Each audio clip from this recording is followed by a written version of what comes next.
저는 오늘 하나님께 속한 사람이라는 제목으로 함께 말씀을 나누려고 합니다.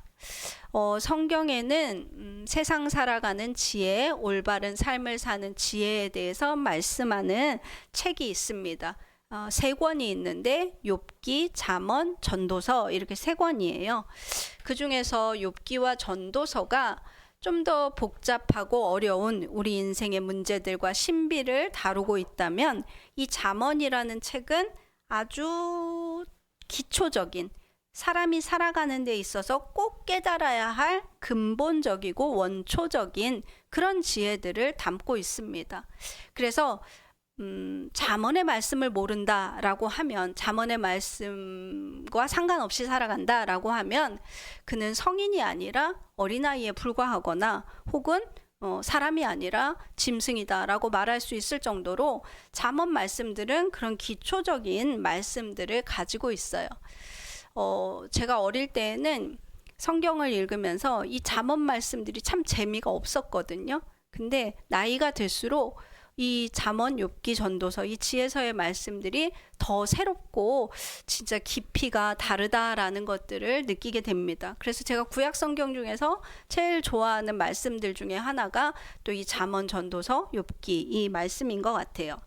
어쨌거나 이 잠언이 이렇게 인생에 대한 기본적이고 기초적인 원초적인 지혜를 담고 있기 때문에 종종 살아가면서 한 번씩 이 잠언의 지혜를 다시 한번 이렇게 들여다볼 필요가 있습니다. 우리 예전에 그런 책이 있었어요. 우리가 배워야 할 모든 것은 사실 유치원에서 배웠다, 이런 책이 있었거든요. 그러니까 사실 가장 기초적이고 근본적인 지혜가 가장 깊고 오묘한 그리고 가장 필요한 지혜인 것 같습니다. 오늘 이렇게 잠언 말씀을 읽어보면 잠언 말씀 특징이 있어요. 그게 뭐냐면 새로울 게 없다라는 거예요. 잠언 말씀을 읽어보면 누가 들어도 고개를 끄덕끄덕 할 만한 아주 어떻게 보면 당연한, 익히 다 아는 말씀들이에요. 그런데 놀라운 건 뭐냐면 이 익히 다 알고 있는 말씀들, 이 평범한 진리가 우리 마음에서 멀어지거나 잊혀지면 우리 자신도 모르게 어느새 악해지고 있다는 거예요. 범죄하고 있다는 거죠. 잠언 말씀들을 잊고 소홀히 하는 순간 하나님으로부터 멀어져 있는, 하나님 경외에서 멀어져 있는 자신을 발견하게 된다라는 거죠. 결국 다 알고 있지만 실천하기 어려운 말씀, 이것을 일깨워주는 것이 잠언 말씀들인 것 같습니다. 그래서 잠언의 말씀을 두고 흔히 뭐라고 하냐면 생명에 이르는 지혜, 흔히 이렇게 불러요. 그래서 저는 오늘 우리가 귀 기울일 이 생명의 지혜로 10절, 12장 10절, 11절, 12절 이렇게 세 구절의 말씀을 선택해 보았습니다. 첫 번째 말씀은 12장 10절인데요. 의인은 자기 가축의 생명을 돌보나 악인의 긍휼은 잔인이니라, 이거거든요. 고대 이스라엘 사람들은 목축업으로 살아갔으니까 뭐 소나 양을 기르고 가축을 기르는 게 당연했지만 오늘날 현대의 모든 사람들이 가축을 기르면서 살지는 않죠. 그래서 여기서 자기 가축이라는 것은 자기와 함께 살아가는 하나님의 피조물들, 그러니까 내 삶의 터전을 공유하는 생명체들, 이런 걸 가리키는 것으로 이해할 수 있습니다. 하나님께서 창조 때 사람에게 주신 명령이 있어요. 아주 근본적이고 원초적인 명령, 뭐죠? 이 땅과 피조물들을 돌봐라, 생육하고 번성해서 다스리고 돌보라 라는 명령이에요. 하나님이 이 명령을 태초에 주셨는데 의인은 누가 의인이냐면 태초에 주신 이 명령에 계속해서 순종하고 이 명령에 따라 살아가는 사람이 잠언 말씀에 의하면 의인이라는 거예요. 하나님이 태초에 모든 생명체들을 창조하신 이후에 그래 이제 내가 만들었으니까 잘 먹고 잘 살아라 하고 계신 것이 아니라 하나님은 지금도 그 생명체 하나하나를 다 돌보고 계세요. 예수님 말씀에 의하면 참새 한 마리도 하나님 허락 없이는 떨어지지 않는다고 하셨거든요. 그러니까 하나님은 지금도 모든 생명체와 피조물들을 다 돌보고 계신다는 거죠. 자, 그런데 의인은 어떤 사람이냐면 하나님의 이러한 생명을 돌보는 사역을 대리하면서 이 땅에서 살아가는 사람, 이 사람이 의인이다라는 거죠. 이 사람이 의인이고 이 사람이 지혜자입니다. 우리가 창세기 2장에 보시면 그 18절부터 20절에 이런 말씀이 있어요. 사람이 혼자 사는 것이 좋지 아니하니 내가 그를 위하여, 여기서 그는 아담이잖아요. 아담을 위하여 돕는 배필을 지으리라. 하나님이 이렇게 결심하세요. 그리고 나서 어떻게 하시냐면 여호와 하나님이 흙으로 각종 들짐승과 공중의 각종 새를 지으셨다, 이렇게 말하거든요. 아담이 혼자 있는 걸 보니까 좋지가 않아. 그래서 내가 그에게 돕는 배필을 주어야겠어 하시고 나서 뭘 하셨냐면 들짐승과 새들을 만드셨다고 말하고 있어요. 자, 이 말씀에 의하면 그러니까 각종 들짐승과 공중의 새들은 다 뭐예요? 하나님께서 아담에게 그의 인생과 삶의 반려자로, 그러니까 그를 돕는 배필로 삶의 동반자요 이웃으로 애초에 지으셨다라는 것을 내포하고 있습니다. 그리고 두 번째는요, 그 말씀 보면 지으실 때 뭐라고 하시냐면 흙으로 지으세요. 아담을 지을 때 땅에 흙으로 지었던 것과 똑같이 동물이라고 해서 뭐 다른 게 아니에요. 동물도 새들도 다 우리와 똑같은 것으로 하나님께서 만드셨어요. 이 말은 그들도 우리와 같은 생명의 귀중함을 가졌다라는 것을 또 말해주고 있습니다. 마지막으로요, 하나님께서 그 창세기 1장 보시면 모든 생명체에게 똑같이, 인간에게만이 아니라 모든 생명체에게 똑같이 복을 주세요. 생육하고 번성하라, 땅에 충만하라, 이렇게 똑같이 한 단어도 다르지 않습니다. 사람이나 동물이나 온 피조세계가 하나님으로부터 똑같은 축복의 말씀을 은혜로 받습니다. 선물로 받아요.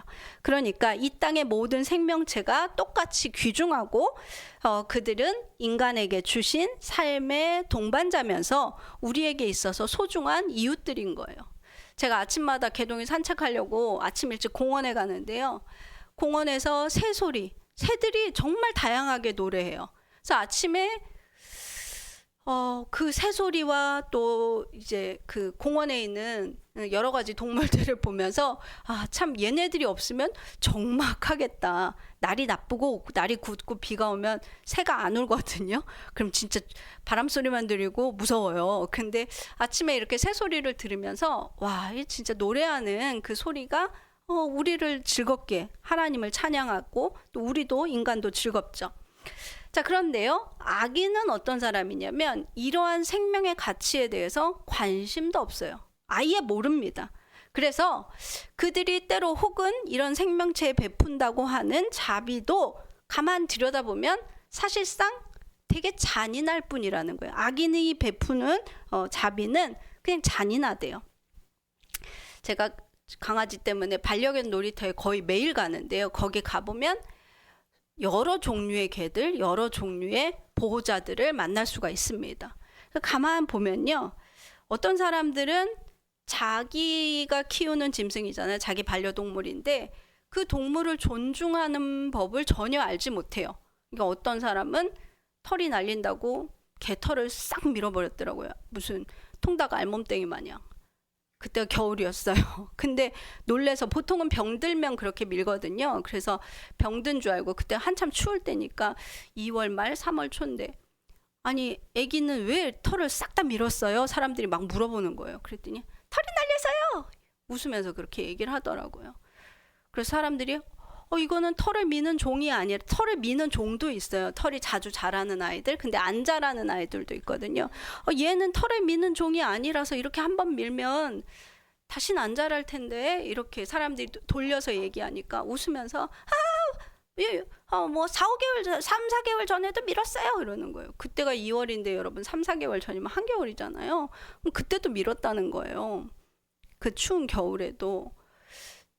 짐승의 털은 단순히 보온만을 위한 것은 아니거든요. 피부를 보호해야 하는 건데, 어쨌거나 제가 소소한 예를 들었지만 사람들이 자기가 기르는 짐승한테 하는 행동들이 너무 전적으로 자기 위주인 것들도 많이 있었습니다. 제가 그걸 보면서 이 사람들이 정말로 생명을 존중하는 방식에 대해서 별로 관심이 없구나라는 것을 알게 됐어요.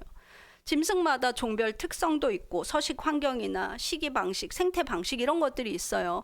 자기가 돌보는 생명체에 대해서 좀 공부를 해야 되고 그 생명에 맞는 서식 환경과 식이나 이런 것들을 제공을 해야 되는 거거든요. 근데 그런 거 다 무시하고 자기 편의대로 그냥 동물을 억압하거나 강요하거나 이렇게 하는 경우들이 많아요. 그러니까 그 사람들은 스스로는 말하기를 내가 동물을 사랑한다, 나 애견인이다 이렇게 말하고 있지만 실상은 잔인한 거예요. 그리고 실상은 그 근저에는 그냥 자기 만족과 자기 유희만 있을 뿐인 거죠. 그 생명 자체에 대한, 생명을 지으신 이에 대한 그런 존귀, 존중 이런 것들은 애초에 없습니다. 우리가 신앙인들이 생각할 때 의인과 악인 이렇게 말하면 그 의와 악에 대해서 흔히 아주 종교적이고 사회적인 차원에서만 생각을 하곤 합니다. 그러니까 종교적으로 얼만큼 기도 많이 하는지, 사회적으로 얼마나 이 사람이 뭐 원만하고 성숙한지 이런 것을 가지고 의인인지 악인인지를 바라보는 경향이 있는데 사실은 그렇지 않다는 거예요. 오늘 성경이 말하는 가장 기본적이고 원초적인 진짜 의인과 악인의 차이는 어디 있냐면 하나님이 지으신 이 피조 세계, 이 창조 세계에 합당한 질서와 하나님의 명령에 순응하는 모습이 있냐 없냐예요. 태초에 하나님께서 돌보라라고 하신 그 명령을 기억하느냐 아니냐의 문제죠. 하나님은 모든 생명의 주인이세요. 하나님이 그 생명의 주인이라는 건 그 하나님이 생명체를 좌우하고 있다는 거거든요. 그 주권을 인정하고 그 명령에 순종하는 지혜가 있는 사람, 이 사람이 의인인 겁니다. 이 사람이 의인이에요, 여러분. 뭐 의인이 무슨 뭐 기도 많이 하는 성인, 뭐 사회적으로 높은 지위에 있는 법률, 율법 잘 지키는 사람, 이 사람이 의인이 아니라, 이 사람만 의인이 아니라는 겁니다. 그러므로 여러분도 자기를 살피고 사람을 살피고 세상을 살필 때 먼저 이 본문을 한번 떠올려 보시기를 바랍니다. 진정한 의인은 작은 생명도 존중하고 돌볼 줄 아는 사람입니다. 이것이 잠언이 말해주는 지혜예요. 두 번째, 11절에 보시면 자기 토지를 경작하는 사람은 먹을 게 많거니와 방탕한 것을 따르는 자는 지혜가 없느니라 이렇게 말하거든요. 자, 여기서 자기 토지라는 건 좁은 의미로는 그냥 4명이의 땅을 말하는 거죠. 성경 시대의 주 산업 중에 하나가 이제 농업이었잖아요. 그렇기는 하지만 이스라엘에서 땅은 개인 소유물이 아니었습니다. 하나님이 주신 나할라라고 해서 그걸 이제 한국말로는 기업, 성경에선 기업이라고 번역을 했는데요. 내가 팔 수도 없고 살 수도 없고 조상 대대로 내려오는 나의 삶의 터전 나할라가 기업이에요. 그래서 여기서 자기 토지라는 것은 그걸 말하는 거거든요. 그러니까 오늘날로 얘기하면 이 자기 토지를 경작하는 자는 어떻게 해석할 수 있냐면 하나님이 각자에게 주신 재능, 소질, 천직의 성실한 사람을 말하는 겁니다. 그러니까 하나님이 나에게 주신 재능과 소질, 그 천직의 성실한 사람은 어떻대요? 삶에 부족함이 없다는 게, 먹을 것이 많다라는 건 삶에 부족함이 없다라는 말입니다. 그런데 어리석은 사람은 어떠냐면 그런 것들을 생각하지 않아요. 그런 건 버려둔 채 뭘 따른대요? 방탕한 것을 따른다 이렇게 말하거든요. 여기서 방탕한 것이라는 건 히브리어로 그냥 텅 빈 것을 말해요. 텅 비어 있는 것. 그러니까 어리석은 사람은 텅 비어 있는 것, 실체도 없는 것에 목숨을 건다 이 말입니다. 그러니까 지혜로운 사람은 뭐 환상이나 어떤 허황된 목표, 허황된 일을 따라가는 것이 아니라 자기가 타고난 그 역량을 키우고 경영하는 데 집중하는 사람이, 이 사람이 지혜로운 사람이에요. 신약에서 말하는 예수님의 달란트 비유에 2달란트, 5달란트 받은 사람, 종들과 일맥상통하는 말이죠. 이 하나님께 속한 사람들은요, 어떤 실체 없는 일에 그런 꿈에 매달려서 망상에 삶을 허비하는 그런 어리석은 자가 아니라는 거예요. 하나님께 속한 사람들은 하나님이 나한테 주신 게 뭘까를 생각해요. 그리고 그 주신 소질, 그 달란트, 그 재능을 귀중하게 생각해요. 그래서 그것을 성실하게 경영하는 데에 집중하면서 살아간다는 거죠. 이런 사람은 천한 자가 되지 않고 존귀한 자가 됩니다. 이런 사람은 생활과 삶에 부족함이 없게 된다는 거예요. 다른 데 눈 돌리지 않는 거죠. 오늘 여러분과 저의 삶은 어떤지 이 말씀을 비추어서 한번 생각해 볼 필요가 있어요. 우리는 지혜로운 삶을 살고 있는지 오늘 이 순간에 또 아니면 그러니까 텅 비어 있는 것을 쫓아가는 어리석은 자인지를 생각해 볼 필요가 있습니다. 살아가면서 한 번씩은 11절에 있는 이 본문 말씀을 떠올리면서 자기 점검을 해보시기를 바라고 하나님이 나한테 주신 재능, 달란트, 소질이 무엇인지를 생각하면서 그걸 정말 귀중하게 여기길 바래요. 많은 사람들이요, 자기가 가진 소질, 재능을 별로 귀중하게 생각 안 하고 남의 것을 부러워하는 경우도 있습니다. 그런데 사실은요, 내가 가진 게 제일 귀하고 내가 가진 게 제일 값진 겁니다. 그것을 잘 경영하는 지혜가 있기를 바랍니다. 마지막으로 세 번째 12절 말씀인데요. 같이 한번 읽어볼까요? 시작. 악인은 불의의 이익을 탐하나 의인은 그 뿌리로 말미암아 결실하느니라, 이렇게 말하는데요.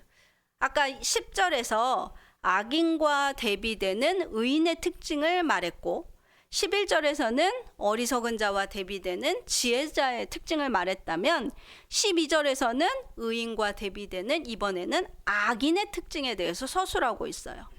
악인, 여러분 악인은 어떤 사람을 두고 악인이라고 할까요? 여러분은 무엇이 악인이라고 생각합니까? 여러 가지 정의가 있을 수 있는데 오늘 잠언에서는 특별히 악인이 어떤 사람이라고 말해요? 불의의 이익을 탐내는 자가 악인이다, 이렇게 말합니다. 여러분, 불의의 이익이 뭐예요? 불의의 이익. 부당하고 부정한 방식으로 벌어들인 돈이나 부정한 방식으로 얻은 혜택을 말합니다. 부당하고 부정한 방식으로 벌어들인 돈이나 부정한 방식으로 얻은 혜택을 말하는 거예요.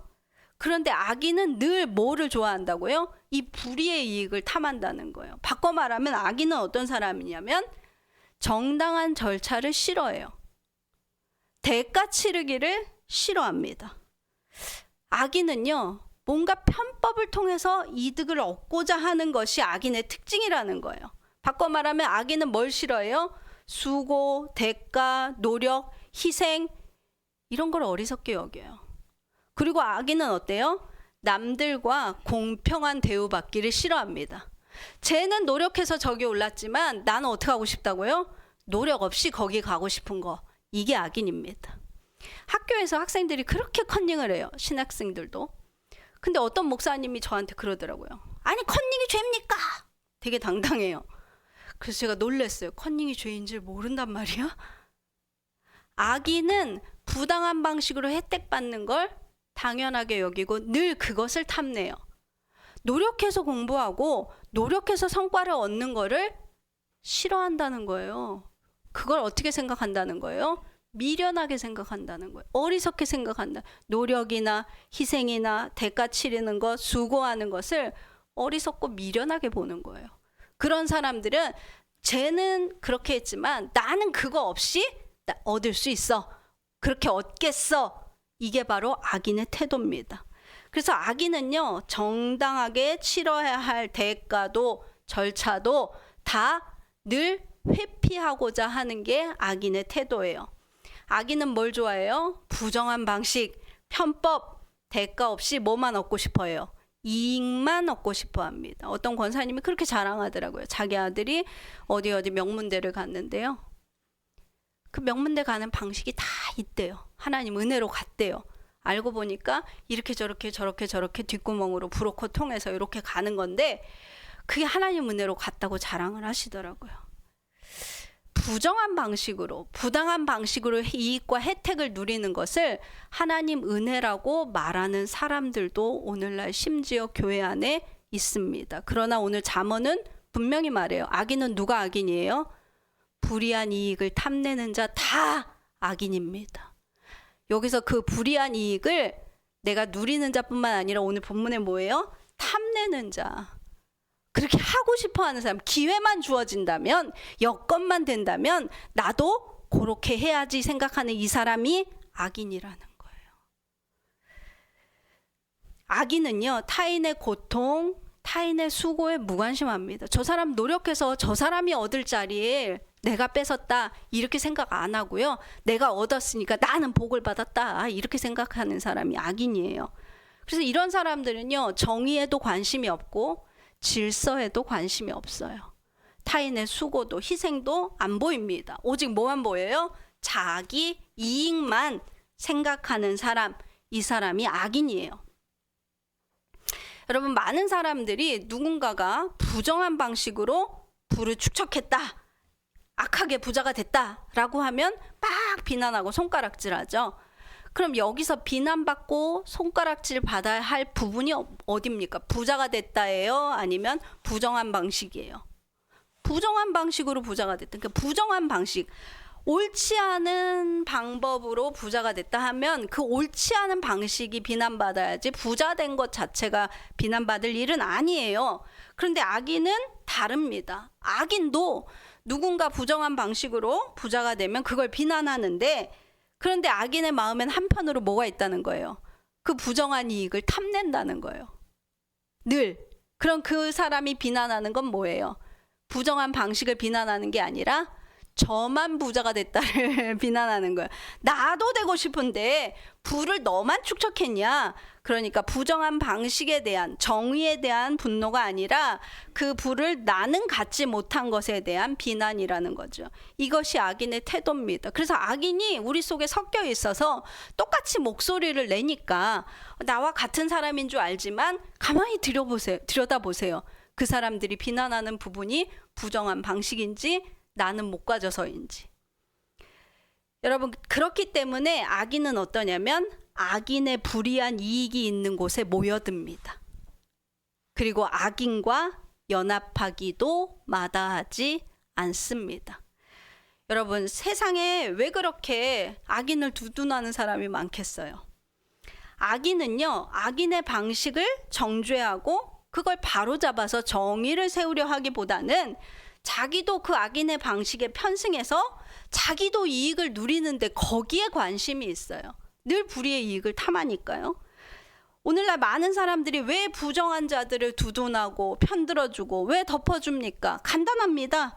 그 부정한 자들이 가진 불의의 이익을 자기도 가지고 싶기 때문입니다. 탐내기 때문입니다. 그런데 여러분, 선한 사람들, 하나님께 속한 사람들은 악인의 이득에 관심이 없어요. 그렇게 악하게 부유해지는 것, 부정한 방식으로 출세하는 것, 부정한 방식으로 성적을 얻고 부정한 방식으로 좋은 대학에 가고 부정한 방식으로 좋은 회사에 들어가고 여기에 관심이 없다고요. 선한 사람들은 도리어 악인의 그런 소득을 미워합니다. 악인의 그런 이익을 미워합니다. 그래서 오늘 본문에 보시면 의인은 뭘로 결실한대요? 오직 그 뿌리로 말미암아. 의인의 모든 것은 어디서 온다는 거예요? 뿌리에서 온다는 거예요. 이 뿌리가 뭘 말하는 건지 잘 모르지만 이 뿌리는 의인이 깊이 뿌리 박고 이 의인이 딛고 서 있는 근본을 말해요. 즉 하나님을 향한 믿음, 이런 것들을 의미하는 거죠. 고린도후서 3장 5절에 보시면 우리가 무슨 일이든지 우리에게서 난 것 같이 스스로 만족할 것이 아니니 우리의 만족은 오직 하나님으로부터 나느니라, 이렇게 말하고 있어요. 그러니까 의인의 만족, 의인의 수고, 의인의 기쁨, 의인의 평안, 의인의 여유, 나눔, 의인이 추구하는 모든 것들은 어디서 와요? 바로 그 뿌리, 하나님으로부터 오는 것이고 하나님에 대한 믿음에서 나온다는 거예요. 결국은 의인은 그 모든 것이 어디에 있어요? 자기 내면에 있어요. 밖에 있지 않아요. 그러니까 누가 빼앗아 갈 수도 없고 누구한테 강탈당할 수도 없어요. 의인은요, 그 속에 함께 하시는 하나님으로 말미암아 사자와 같이 담대하고 늘 시냇가에 심은 나무처럼 결실하는 자가 되는 거예요. 이것이 의인의 삶의 비결입니다. 의인은 그 어떤 것, 그 외부에 있는 그 악인의 악한 이득을 전혀 부러워하지도 탐내지도 않아요. 다만 무엇 때문에 고통받겠어요? 정의가 무너진 것. 그 악인이 부정한 방식으로 행하는 이 모든 일들이 통용되고 있는 하나님의 정의와 질서가 무너진 것에 대한 고통이 있을 뿐이지 그 소득에 관심이 있는 것은 아니라는 말입니다. 그것이 의인과 불의한 자의 차이입니다. 저는 오늘 잠언 말씀 세 구절을 통해서 하나님께 속한 사람이 정말 어떤지 그 소소한 차이들, 되게 간결한 문구지만 그 속에 깊은 것들을 담고 있어요. 그 특징들을 살펴봤습니다. 오늘 저와 여러분의 심리 상태, 평소 추구하는 가치관, 생활 태도를 생각해 보세요. 우리가 어디에 속해 있는가? 가끔 이리 갔다 저리 갔다 하지 않는지, 또 여러분과 저의 주변에 우리가 옳다 여기는 사람들이 있어요. 아, 나 저 사람 좋아. 나 저 사람이 참 옳은 것 같아. 여기는 그 사람들이 어디 속해 있는지 보십시오. 내가 오염되어 있으면 나는 오염된 자를 옳다 여깁니다. 그러니까 내 주변에 내가 옳다 여기는 사람들은 과연 어떤 사람들인지도 한번 깊이 성찰하실 필요가 있습니다. 오늘 이 말씀을 통해서 삶을 살아가는 바른 지혜를 얻고 하나님의 뜻대로 살아가실 수 있는 저와 여러분이 되기를 주의 이름으로 부탁드립니다. 아멘. 예, 오늘 이 말씀 생각하면서 같이 기도하겠습니다. 주님 성호 3번 부르시고 같이 기도할게요. 주여, 주여, 주여. 할렐루야.